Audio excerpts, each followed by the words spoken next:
What's going on?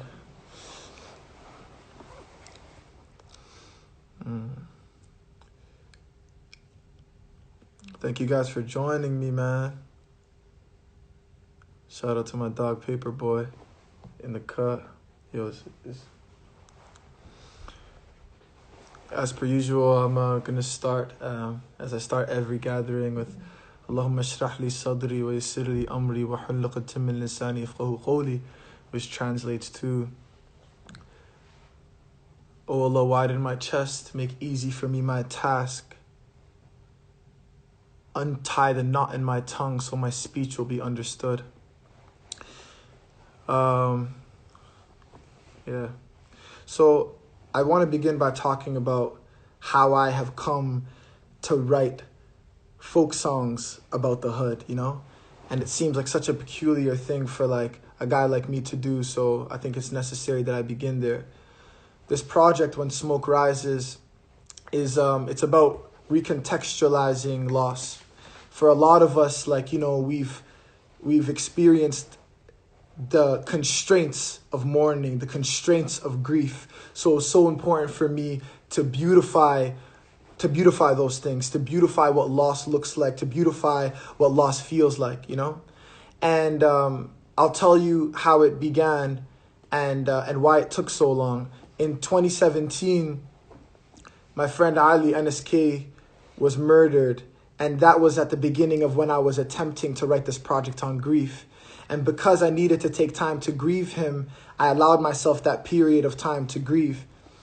And then when I finally felt like I was reaching a clear with that loss, 2018 came around, and then Allah yarhamu, we lost Smokey. And the reason that I'm doing this live is to just allow for like kind of a diversity in my identity, you know what I mean? Because a lot of times I think that I am kind of restricted to what people imagine that I am. Like, this guy is the poet, or he is this, or he is that. And I think it's just so necessary that, like, you know, I am allowed the fullness of experience. And that way I'm being transparent with you guys as, like, you know, as my, as a community. And so I want to start with Smokey. In the summer of 2018, I was arrested. I got a gun charge, and I'm not going to speak on the details of that charge. For those of you that know, you know, and for those of you that don't, you don't, you know. But I got arrested, and I remember, like, you know, the confusion of Smokey when I was in prison, you know. He was just so deeply confused. He was attempting to reach out to my family. Him and Puffy were speaking amongst each other. And I haven't spoken this candidly about this gun charge before, but I think it's important because it's good context to what I'm talking about. The day that I got bail, I came out and I had a conversation with Smokey, and I told him, man, yo, he was like, bro, how the hell did you get a gun charge, bro? He's like, yo, what's going on with all that shit? And I was like, bro, I don't even know, bro. I just got caught up. I said, but let me explain it to you in full. Let's speak tomorrow, and we're going to have a conversation about it. So tomorrow came, and he was murdered. And that was the end of a world for me, you know? And I'm still attempting to find fragments of what that world was for me, you know? And so I attempted to rectify his memory when the Toronto Sun and other publications were just vilifying him and not allowing us to grieve. But my criminal defense lawyer, who was Marie Henin, and she is like one of the most prominent criminal defense lawyers in Canada, she told me, Mustafa, you can't speak about Smokey publicly. She's like, you're not allowed to do that. She's like, because you're not allowed to associate yourself with a victim of gun violence while I am trying to kind of isolate you and prove good character to the courts. And I thought to myself in that moment that, like, you know, just like how harrowing that process is going to be, that a guy like me, you know what I'm saying, is like, that a guy like me can't even grieve my friend, you know what I'm saying, because I am trying to beat this gun charge, you know what I'm saying?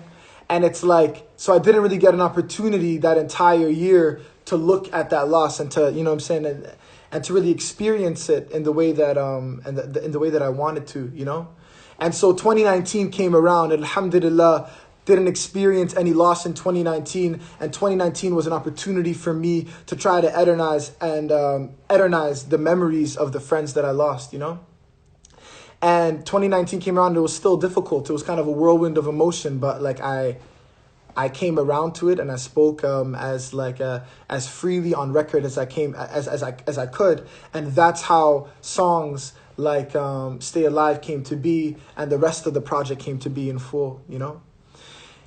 And again, the reason that I'm speaking about this is because it's so important to know that it's like people cannot criticize the options that you know what I'm saying, and the decisions that you're making when they didn't have the limited options that you had. They didn't have the paucity of options that you had to choose from, you know?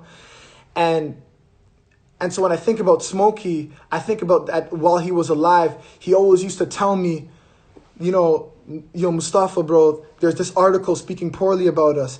Do you want to, like, you know, please address it? Yo, Mustafa, there's this other article speaking about us, or this person is saying this. And he wanted me to speak publicly to, again, rectify our name, to rectify, you know what I mean, the kind of the cultural significance of what it meant to form something like Halal Gang, and for what it meant for us to transcend that, you know?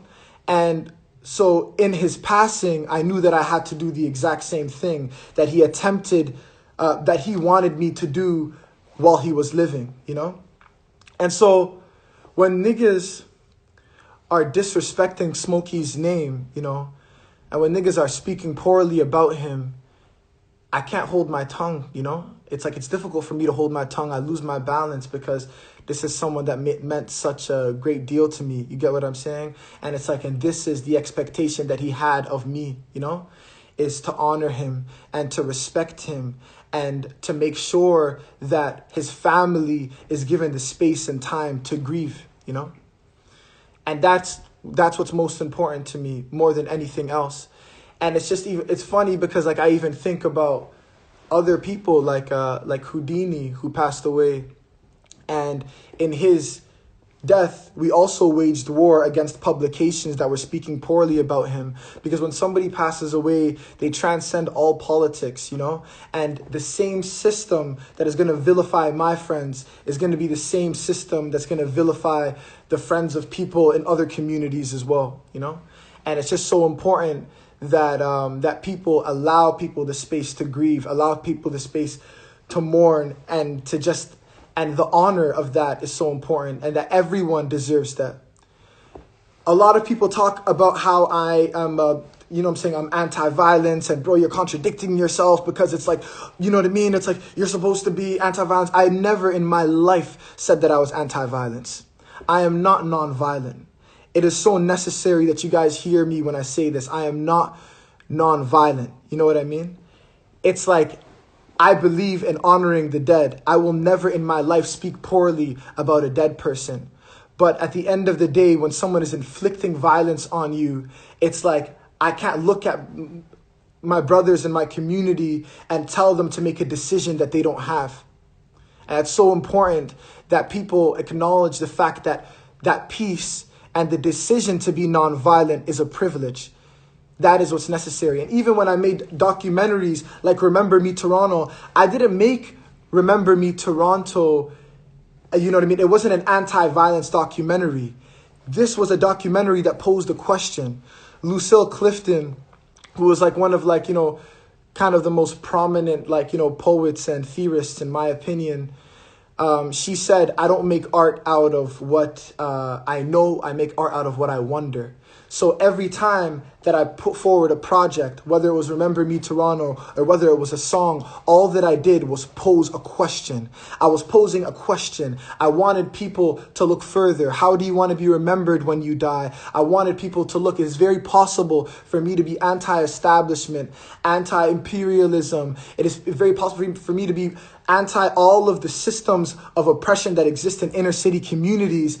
And in the same breath of being all those things, I can still be a person that's willing to, like, you know, hold his ground. You get what I'm saying? And I'm a person that holds my ground, and I will never waver from that point. I want to talk about, like, another situation that happened earlier in the year, because again, it's so important that you guys don't feel later on that you are being deceived when somebody else is bringing it up.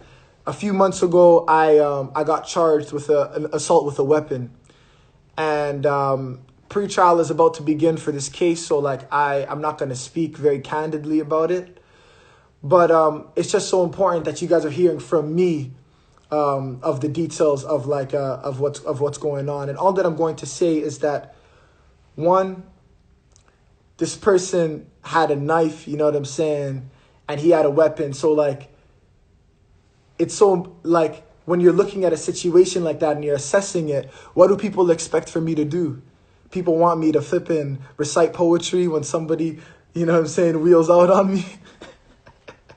It's like, it's important to allow for somebody that diversity of identity. It's possible to be multiple things at once, you know? And I know that I'm going to win self-defense for that case, you know? And alhamdulillah, it's like, you know, my Islam is something that kind of helps me maintain more than anything else.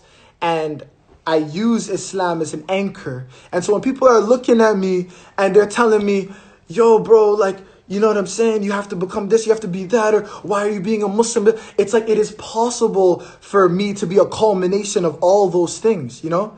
It's like people, I don't even know what people would imagine me. The people you guys expect, you guys want a flattening of identity. You want a flattening of identity for me to be this one-dimensional human being that moves through the hood and gets shot and stabbed and slapped in the face and responds with poetry and song and lives in this fairy tale and utopia where things don't actually happen. Real shit happens in these streets, you know what I'm saying? And that's just the reality of it. I don't need to, you know, I guess glorify any of it, because that ultimately doesn't benefit me. You get what I'm saying? It's like, that's what these local rappers have to do. They have to glorify and romanticize the different points of their life in order for them to become, you know what I'm saying, the rappers that they want to become. I'm a folk singer. It's like humility, if anything, benefits me. I was riding in a hoopty earlier today and somebody looked at me and said, oh man, the poet. And guess what? Me riding in a hoopty is very aligned with my brand. Your local rapper can't ride in a hoopty because he has to portray a kind of a respect level and maybe like, you know, a financial freedom that he is actually not of. I don't need to show niggas how much money I have or who I am or what I am. It's like, I chose poetry and I chose song because I felt that it was free and I felt that that's what I could identify with more than anything else. You get what I'm saying? And so it's so important, you know what I mean, that freedom is allowed for everyone.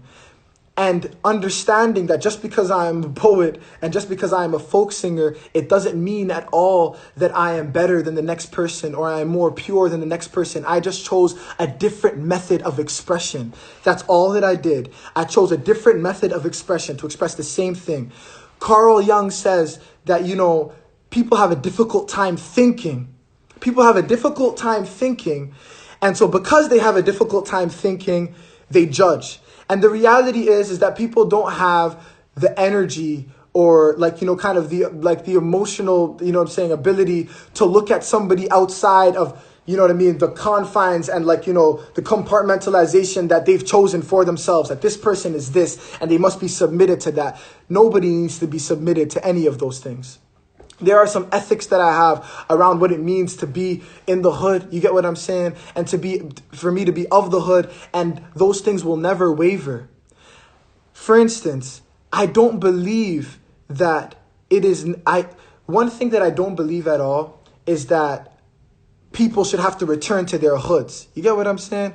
It's like, why should someone return to a place that's toxic? You know what I mean? Why should someone return to a place where they are not feeling any internal peace, where block moments away from where they are living, they have lost people that were closest to them? I actually encourage people to leave. I encourage people to leave their communities if their communities are making them increasingly uncomfortable. What I am averse to is niggas being outside of their communities, being outside of their country and speaking about the dead, speaking about niggas in situations that they were not even a part of, and making young niggas in their community vulnerable to violence.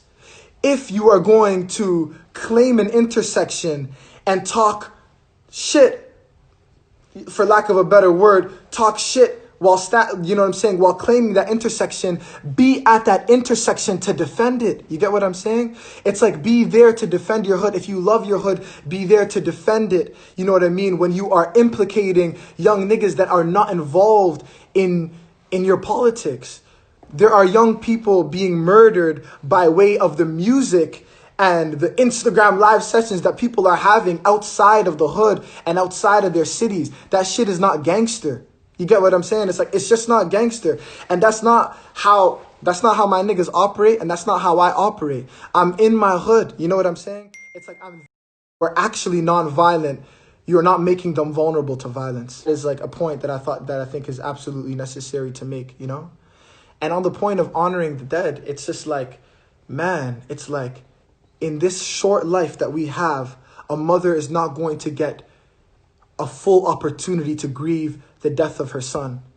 And so who are we to distract from her process? Who are we to take away from a sister, a brother, a mother? Who are we to take away from their grievance? It's like, man, we've all lost so many niggas, and the truth is like, if we want someone to honor the people that we lost, we have to offer them the same thing as well. And that is, like, I think, something that everyone should collectively agree in, regardless of what they're repping and what politics they're about or any of that. I think a lot of people are posing questions about a meme page. I just want to let you guys know that I could never in my life beef a meme page, you know? It's like, I have done too much in my career, you know what I mean, to reach a point where I have any personal quarrels with a guy that posts memes. But what I will say is that a lot of these meme pages have built their platform on the blood of the people. They have built their platform by luring people in by waging war against different hoods and different suburbs. And then their coliseum of a platform that really is watched by white suburban kids who are literally egging on the beef between young niggas. You know what I mean? After they built their platform, they are now trying to go corporate, you know what I mean? And they think that it's like, and they have all of these different capitalistic, like, sponsorships and partnerships, reform the narrative. It's like, there is no reformation for that. Because once on the bones and the burial of people, of real life people, there is nothing to be said anymore. There is no conversation to be had anymore. The only reformation is elimination. The only reformation is for, people like Brahm to close their accounts and start again with a new community of people that have not been brought in by way of violence, and by way of inciting violence. And that's the truth. You know what I'm saying? And it's like, and I'm going to stand on that forever. And they can continue to come and loop my name into the conversation. But ultimately, I personally just don't care. You know what I'm saying? I'm going to stand very firmly on the things that I believe in.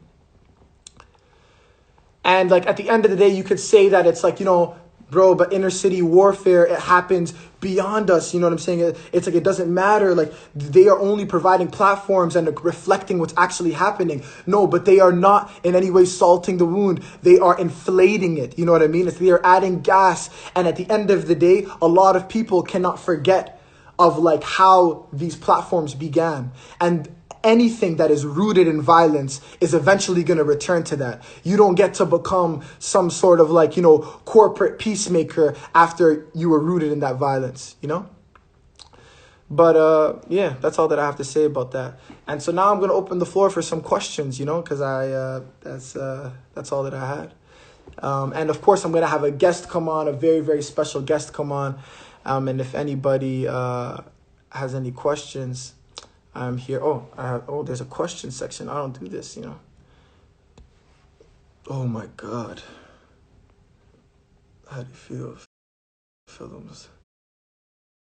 Man, there's a lot that I'm hoping to achieve. This dunya is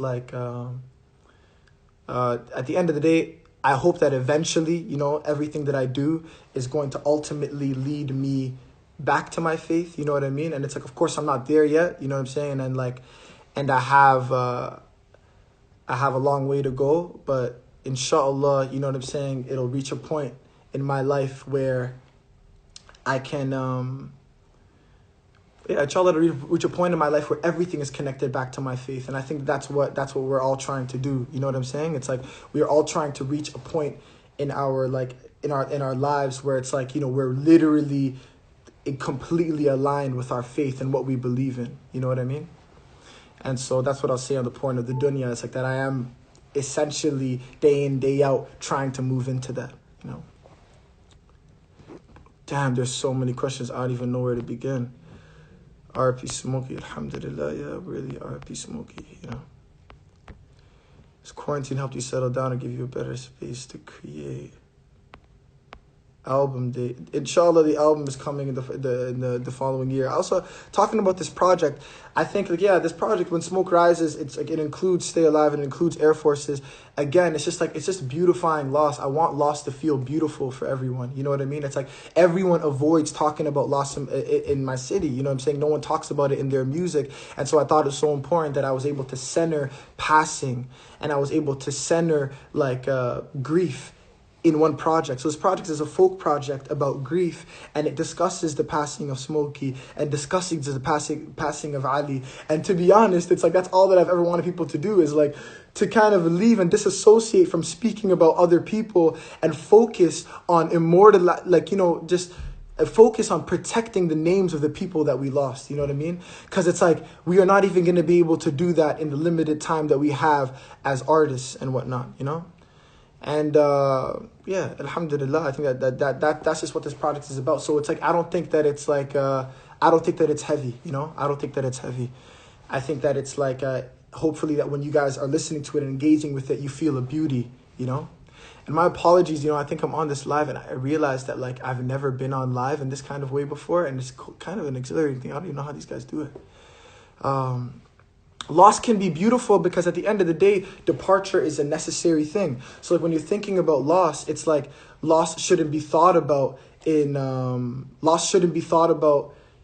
should be thought about as something that is necessary, you know? And I'm not saying that it's not melancholic, but for some people, it's like when your friend is murdered, you know what I'm saying? Or when your friend, or when someone is, or when the loss wasn't made beautiful for you, perhaps it's like we can crystallize that loss, or we can, you know what I'm saying, take it and reform it so that it could feel a little bit more beautiful, or that person that we lost can feel more beautiful to us, you know? And it's like, and I don't want the end of how I lost someone to poison everything, you know what I mean? To poison their entire memory, you know? Like that's the last thing that I would want, you know?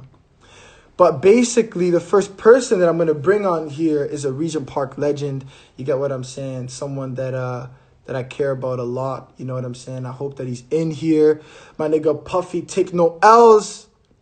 I don't know if he's actually going to want to be on this live. You know what I mean? He may have changed his mind. But if you are here, Puffy, please request me, you know, so we can exchange some words. Yo, how do you even see this, bro? This shit is crazy.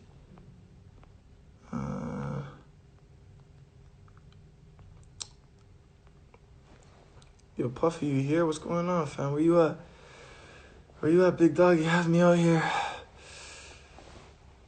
Yeah, but, man, maybe I could go through these questions. Man, there's just 100 questions, so I actually don't even know where to begin. Oh, man. A lot of questions about Islam. You know, I think it's, he got to request you, you know what I'm saying? Yeah, you got to request me. But, like, you know, while we're waiting for Loso, someone is asking me about, like, what anchors my Islam. Yo, at the end of the day, what anchors my Islam is, I think about Muhammad Sallallahu Alaihi Wasallam. He says this one thing, which is so beautiful, where he says, the dua, Ya muthabbat al-qulub, thabbat qalbana ala dinak, you know, which is, O turner of the hearts, turn our hearts to the straight path, you know, turn our hearts to the path of your faith. And I remember one of the Sahabas actually asked him, and he said to him, Ya Rasulullah, why do you keep, he was wondering and pondering on as to why he would make this dua. so often. And Muhammad sallallahu alaihi wasallam told him that because the heart is between the two fingers of Allah, and Allah subhanahu wa ta'ala can turn it whichever way He wants. And so, on the front of like how to maintain the faith, it's like the way that I see it is like, man, it's like even if Muhammad sallallahu alaihi wasallam is like is so fearful of how people can like diverge, it's like it's important that it's like I know that that faith is not something that is mine, that it can be taken away from me, that it's like that at the end of the day I know that my Islam is faulty and it's fragile, but it's like it's so necessary for me to remember that faith was a gift to me, and that just like it was gifted to me, it can be taken away from me. And so maybe perhaps for as long as I remember that, it's like it'll help me stay close to my faith, Tour after COVID. Yeah, inshallah, if the world ever opens up. Yeah, these guys, man. There's not one rapper you guys did not ask me about. I guess Puffy's not coming. The next person that I was gonna bring on is like a Toronto legend. And here we have Puffy. I'm sending the request for Puffy L's. Yes, sir. Yo, cuzzy, what's poppin'? My nigga. Gang, man, you know you're rocking. What's poppin'? Yo, my nigga, I'm out here, fam. Well, I had needed you in here, bro. You know what I'm saying? I was getting a little bit, you know what I'm saying? Yeah. Get a little sweaty and shit. Yeah, I feel you still. What's the word, man? Well, I'm out here, fam. You know what I'm saying? I just thought it was time for Halal Gang to take the stage. You get what I'm saying? Like, talk about a couple of cases, bro really got put on 2 cases for real, fam. Real fam. All I gotta say still is, just keep it classy. You know what I mean? Just keep it classy. Yeah, We don't man. gotta play the net, fam. We don't gotta do all this back and forth. We're here to feed our people, feed our families. You know what I mean? Teach the kids different from what we know, right? No, 100%. Like, We we keep come up it a certain way. So even when I'm talking about certain things, I'm just talking about my life, right? Yeah, So no. for the kids, you got to teach them different, you know what I mean? Because I got nieces, I got nephews, and just like, we don't need to do this on the internet. And I'm a grown man, you feel me? So I'm a 95 baby, right? Yeah, 100%, man. Nah, today, we don't. I've seen a lot, so I got to move different. But yeah, basically what I'm going to say is Smokey Road, and yeah, let the dead rest. And Nah, 100%, my nigga. You already know what time it is. But yo, broski, I wanted to ask a question, fam. yeah, When's the next project coming out, fam? What's going on out here, dog? I'm like, February? Yo, and I want you guys to know, this guy that's on the live with me right now, Puffy L's, you know what I'm saying? We literally grew up with each other from the sandbox. This man stole my Game Boy when I was Come on, 6 years old. Wallahi, we were on the flipping yard. We were on the schoolyard. And this guy, real life, I was on the monkey bars. And I fell off the monkey bars and broke my leg. And when I broke my leg and I was on the ground, this nigga came from behind me I'm trying to bring it back stole to my Game Boy. I'm trying to bring it back to you still. Come on, fam. Nah, but he didn't bring it back. I'm gonna keep it a buck, and you know what I'm saying? It's completely fine because we're still going strong from that point forward. But wallahi, I went to the hospital. I got a whole cast on my leg, and I checked my pocket, and I realized I didn't have my Game Boy. And then I had to find out from a couple of niggas that Puffy L's was the one that stole my Game Boy. Hold up. This is my tracker now. Push Icy. Yo, so what, you're not gonna address this? What's going on, fam? Yeah, my bad, fam. That's my tracker. I just wanted to show them what I'm on. Broski, there's no accountability. You're just not. It's like it's important. At some point, you gotta hold yourself accountable, fam, for these things. This was, bro. I was 6 years old. You were 7. All right. I apologize. Nah, I accept your apology still. I accept your apology. But that's the last time a nigga ever robbed me. That's the last time a nigga ever robbed me. I'm gonna keep it real. And I got it back. I got it back.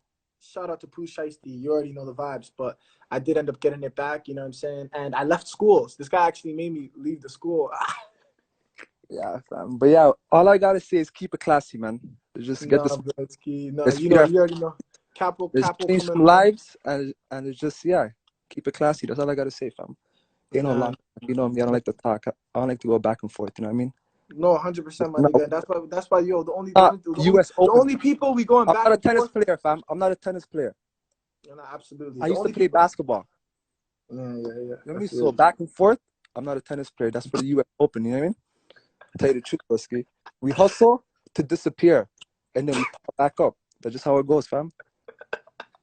Nah, you're a real nigga, fam. We needed you to talk your shit, fam. You And you already know, know the anything you're on, I'm on, broski. You know I'm rocking with you. You No, ain't got 100%, fam. You know we anything, rocking. anything. Broski, and I appreciate it. You know what I'm saying? You know, when I got You twined up, my nigga. I want know, you guys to know that every time I got arrested, bro, it was Puffy that was there for me. You get what I'm saying? Puffy was the one that was there for me, you know, and like, I guess I'm just not a very good criminal because I always get caught. That's why I'm a poet. no. You know, Nah, yeah, listen. I'm a Wheel it just poet because I dropped, get broski. caught up. But I'm not gonna lie. The second case, I didn't go with Marie Heine because she's too expensive. But shout out to Joey who found me a designer lawyer for the low gang. You already know the vibes, man. You know, You already know, though, broski. I'm gonna keep it moving. You already know it's love. it's love, broski. Thanks for Oh, tuning in. you already know You already anything know, for my you. nigga. Listen, I don't do the lives, so anything for you. Nah, yeah, no, no, I You feel that, broski. You already know, fam. Appreciate you, bro. Love, man. love, broski. You already know. Yeah.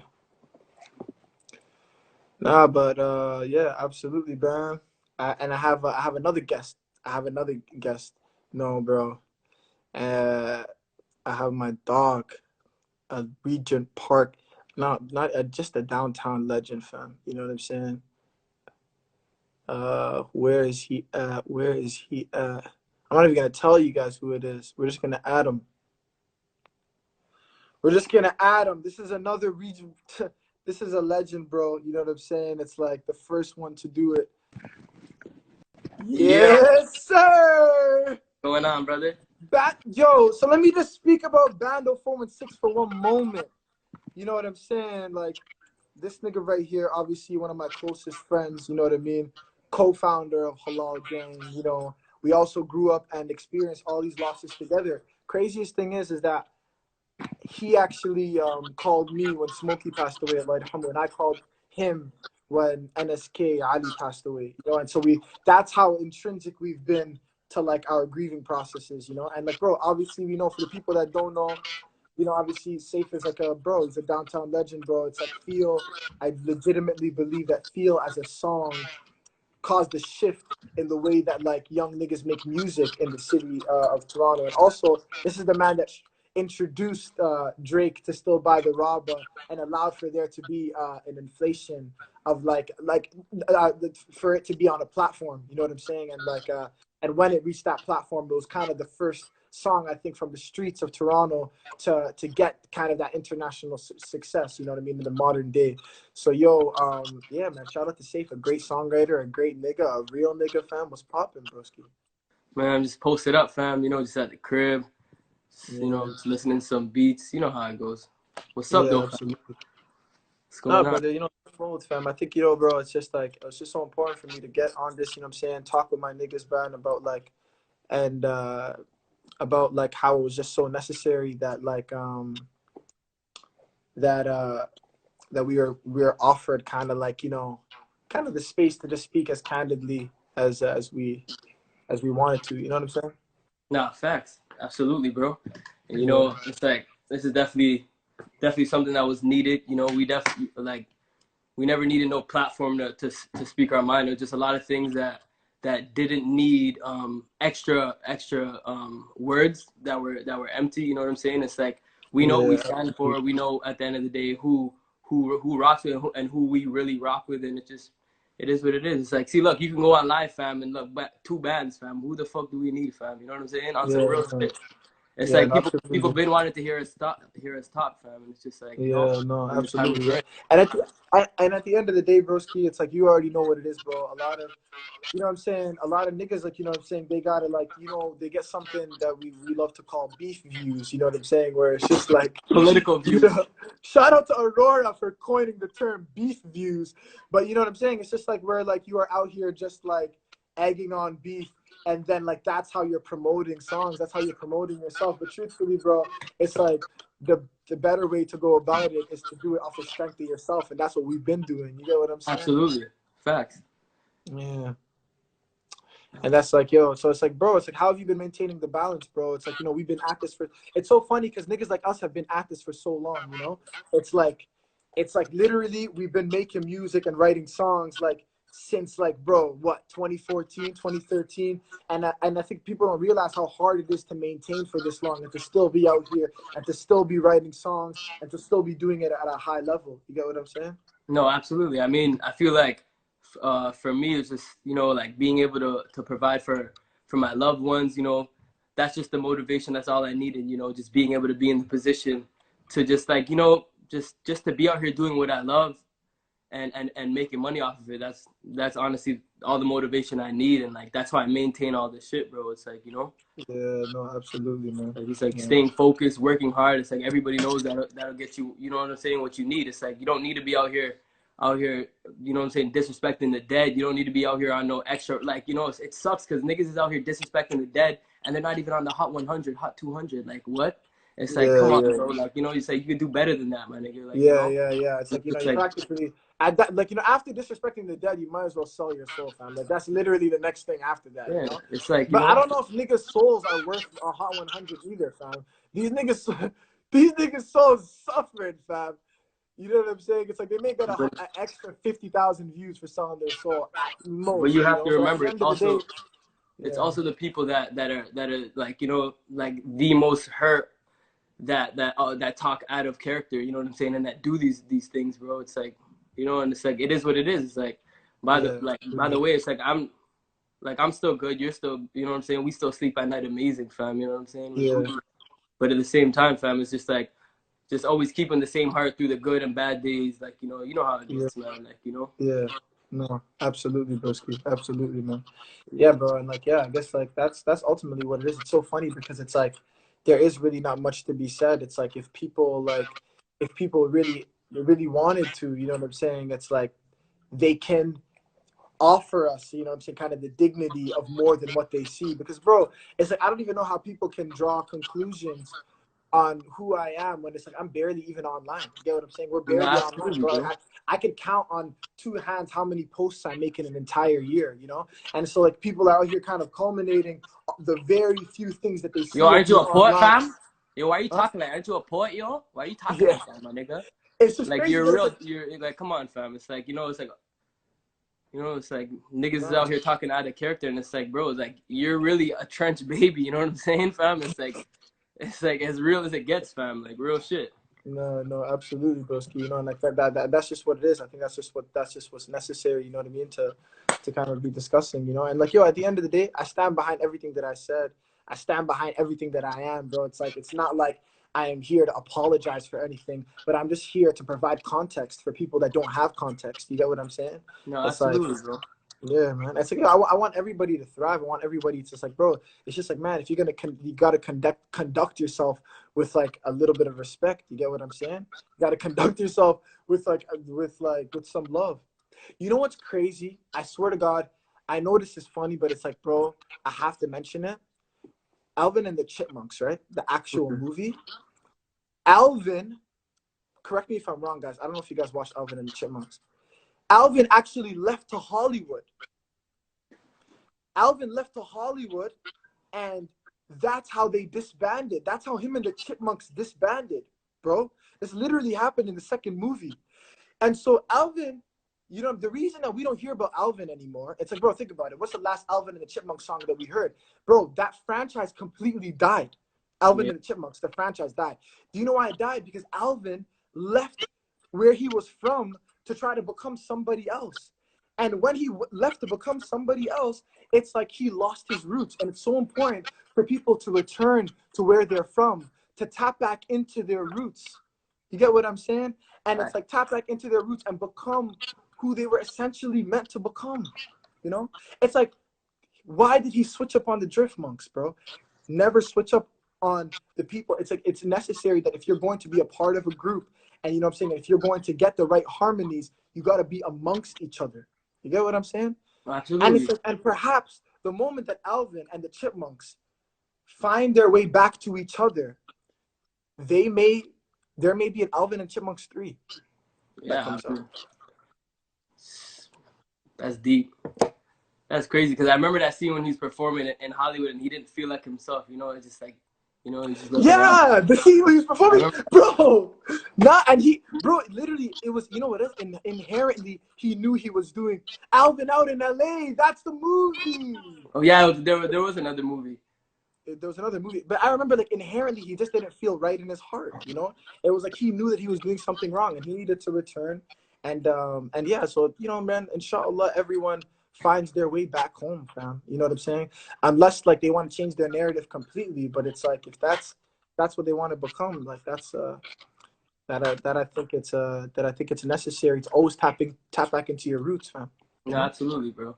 And you know, it's like, bro, aside from all that, like, bro, like, personally, bro, I really appreciate you, fam, for, you know, it's like really speaking what's on your mind. And it's like, I feel like for the longest time, we've been quiet, and I feel like we've let a lot of bullshit slide, and we've let a lot of, like, all this internet banging shit, and it's like we were never into that stuff. But once names are brought up in songs and this and that, it's like that's when stuff got out of hand. It's like, you can say all you want on the internet, whatever.